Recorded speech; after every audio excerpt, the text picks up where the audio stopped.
So, today we're going to look at the second text in the 2016 SATS reading paper. So in the last video, we looked at the Lost Queen. If you're looking for that video, come off this one and go back and scroll through and you should be able to find it. So today, we're going to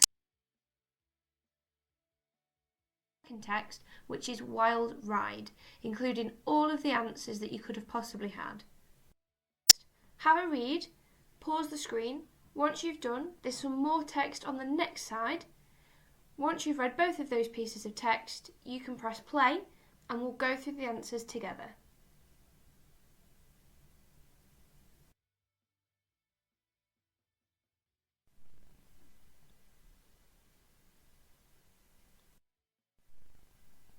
Okay, before we go on to looking at the questions, I actually want to talk you through some of the vocabulary because it was quite a tricky text and part of the questions are obviously linked to vocabulary. If you're not sure what these words mean, you may struggle. So the first word that we're going to look at is dawn. So dawn was casting spun golden threads across the rosy sky. That means that it is morning time, and spun golden threads is describing the sunlight rising up across the sky. The second bit on there, the game reserve, quite a few children in my class would have probably identified that that was a word that they weren't that sure of. That's okay. We know a method within our reading is that if you come across a word that you're unsure of, but it begins with a capital letter and it is within a sentence, that usually means that it is the name of a person or a place. So actually, you don't need to know the meaning of that word, you just need to know that that is what that thing is called. So for example here, the game reserve and Martine Allen, they are the name of the place and the person. Okay, the next word that I picked out was jockey. So a jockey is someone who races horses who are usually considered to be really quite fast. So she leaned forward like a jockey on the track, so that's describing that she would have leaned forward with a very, very quick motion. The second word that I've picked out here is unseated. So again, if you take off the prefix un, you know that the word seated means to sit, and un usually means to do the opposite, so unseated means to almost come off her seat, or in this case to come off the giraffe. Swept past the dam is the next bit. So a dam is an area where water is closed off. And heard in this sentence is not heard as in the sound heard, it's heard as in a group of animals, in this case a hippo. So it's a collective noun. Past a flock of startled egrets, that's just the name of a bird. Savannah Plain is the name of the desert area. A chorus, so we would quite often hear that in a song. So a chorus is the bit that the singers keep repeating. So if it's saying an African chorus of doves, doesn't mean that the doves are singing. It just means that the doves were tweeting and making their own sounds all at the same time. So not on their own, there was a big group of them. And then it says, finally, nocturnal adventures. So nocturnal is a word that's used to describe an animal that spends most of its living time, active time, at night. So nocturnal adventures would mean an adventure that happens at night time. The first set of questions. Circle the correct option to complete each sentence below. So the text begins with Martine going out to ride her giraffe, and then you would need to circle the rest of the sentence that would make sense. Remember, not to guess. You must go back into the text and find out exactly where it says those answers. So pause the screen, have a go, and then once you've done that, press play and we'll go through the answers.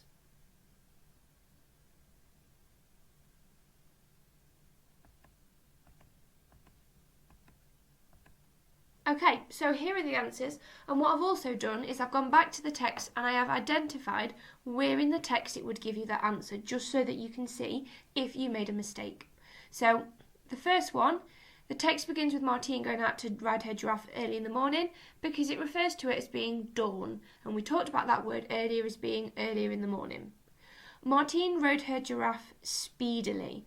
So the white giraffe sprang forward so suddenly that she was almost unseated. So that means that he would take off really, really quickly, because if you're lunging forward or springing forward suddenly, that is what almost unseated her from the giraffe. C, everything was fine on that day until they disturbed a warthog family. So Martine caught a glimpse of a warthog charging from its burrow. So that's where the drama starts to happen. And then in the last one, at the end of the text, Martine went back home unharmed. If you look at the bottom bit, this one was one that quite a few children got caught out onto. Some ran home to get help or cried all the way home. Just make sure that you're going back into the text to find your answer.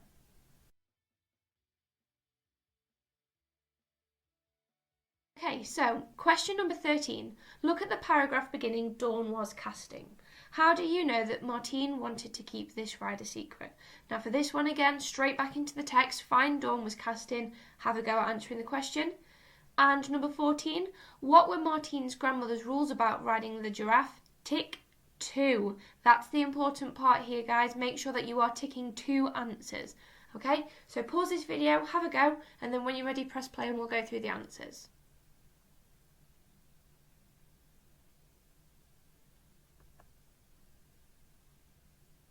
Okay, so there you have it. Award 1 mark for references to Martine checking for witnesses. So she didn't want anybody to see what she was doing. So if you have written that in any sort of words, then that is the answer that would be accepted. You can also have an answer that refers to the fact that she was doing it in the morning, because that would mean that there weren't a lot of people around to see what she was doing. And then for number 14, the 2 correct answers are ride only in daylight and keep to a slow speed. So there you have it in the text. So it shows you whereabouts you would find that answer for actually both of the 2 that you've ticked.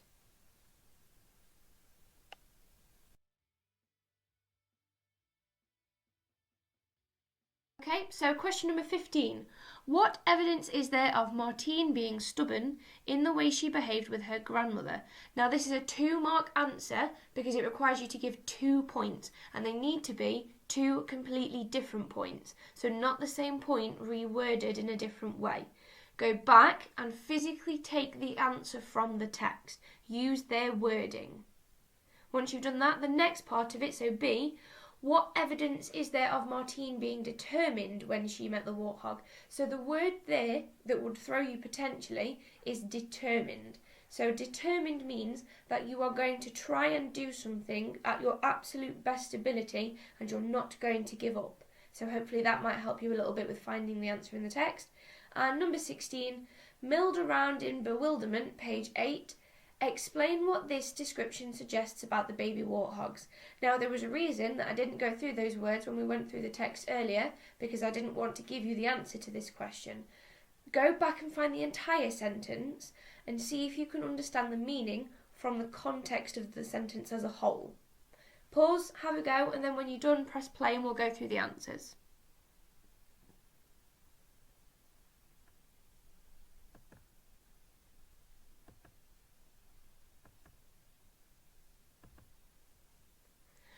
Okay, so there you have it, answers to 15 and 16.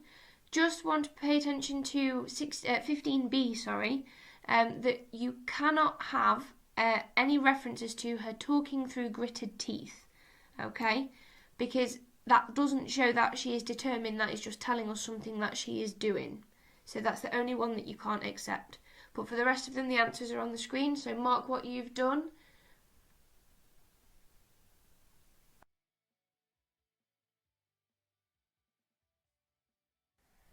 Okay, so number 17. What evidence in the text is there that warthogs can be dangerous? Give 2 examples. So again, 2 different examples. Back into the text, 2 marks, write it exactly how it is in the text. Number 18. What helped Martine to get safely on Jeremy's back after the warthog attack? This one was one children found quite difficult. You are going to the part of the text just after the warthog attack. How did she get up onto Jeremy's back safely? Number 19. The warthog mother made grunts of triumph. Why was she triumphant? So the word in there is triumph. You must know what that word means in order to help you. But again, if you're not sure, go back to the text, read the entire sentence and try and see if you can understand what the word triumphant might mean from the context of the sentence.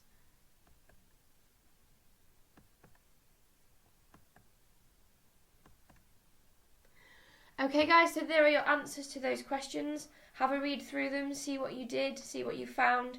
The only thing that you can't really have for number 17 is any references to it making an angry noise, because there are things in there that are so much easier and clearer to pick out. And again, as you can see, they've literally just taken it from the text exactly how it was worded.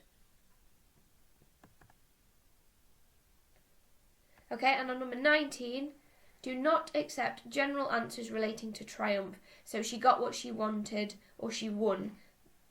Yes, we know that because that is what the word triumphant means, but it's not asking you to define the word, it's asking you to show from the text how you knew she was triumphant.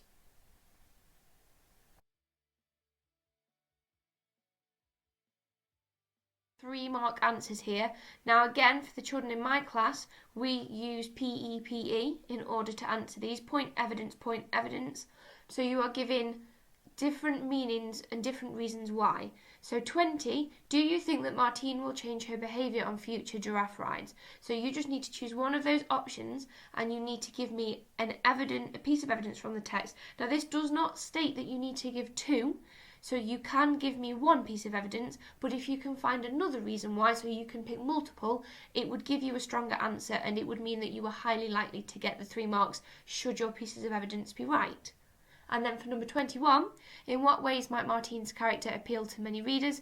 Explain fully, referring to your text in the answers. So basically in this one, they are asking for that word impression, again, the impression of Martine's character, but without using the word impression. So that is essentially what the question's asking you to do. Why might her character appeal to readers? Why do you think that readers would like the character of Martine? So for that one, again, 3 marks, so 2 pieces of evidence from the text, please. Have a go, pause the screen, once you've done, unpause and then have a go.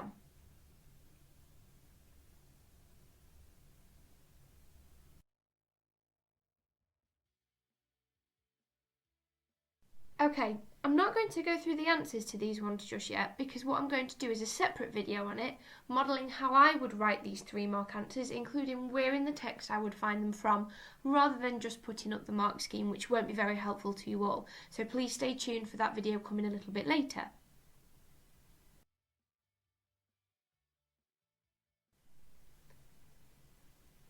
Okay, and the last question for this part of the text then, draw lines to match each part of the story with the correct quotation from the text.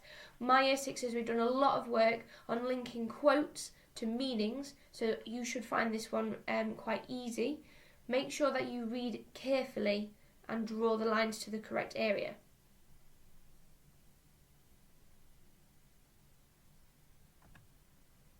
Okay, and there are your answers. So Dawn was casting spun golden threads is telling me about the setting that it's taking place in. For a while Martine had defied her. Past events, written in the past tense. In the instant before her body parted company is action, so what is going on. And then that would teach her to show off is the lesson. So well done for that, guys. I'm glad that you've had a go at the second part of the text, and Miss Stringfellow is going to do the third part of the text for you and upload that part of the video later on. So again, well done guys, and keep coming back for more videos.